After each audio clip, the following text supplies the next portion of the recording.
kami naging matibay. Hirap pinagdaanan na di malilimutan, tumatak sa aming isipan na di dapat sumuko. Kahit napako ang pangako, sa wakas nandito pa ako na patuloy lumalabang kahit nahihirapan sa aming pinagdaanan.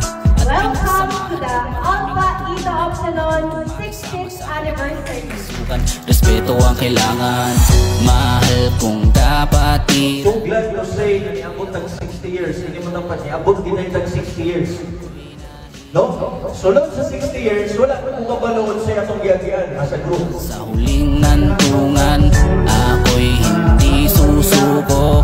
Habang may buhay, ako'y laban para sa'yo. 10 years, grupong aking kinamulatan. Mula noon hanggang ngayon, mas naging matibay pa ang Alpha Eta Upsilon. 10 years, grupong aking kinamulatan. Mula noon hanggang ngayon, mas naging matibay pa ang Alpha Eta Upsilon. Kahit ang buhay ay mahirap, hindi pa rin susuko. Respeto ang kailangan para sa tunay na pagbabago. Iniwan ng kahapon ng pangit na panaginip. Ako ay napaisip na kapatiran kong binasukan, dapat ko nang iangat dahil ito'y nasimulan. Nais ko lang ipagpatuloy taong 1964. Ito na itayo mula noon hanggang ngayon.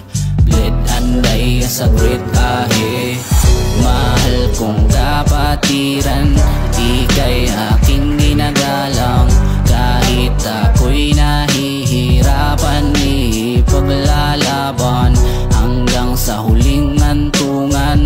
Ako'y hindi susuko, habang may buhay ako'y laban para sa'yo. 10 years, grupong aking kinamulatan. Mula noon hanggang ngayon, mas naging matibay pa ang Alpha Eta Upsilon. 10 years, grupong aking kinamulatan. Mula noon hanggang ngayon, mas naging matibay pa ang Alpha Eta Upsilon. 10 years, grupong aking kinamulatan. Mula noon hanggang ngayon, mas naging matibay pa ang Alpha Eta Upsilon. 10 years, grupong aking kinamulatan. Mula noon hanggang ngayon, mas naging matibay pa ang Alpha Eta Upsilon.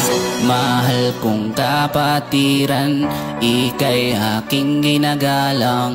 Kahit ako'y nahihirapan, ipaglalaban hanggang sa huling antungan.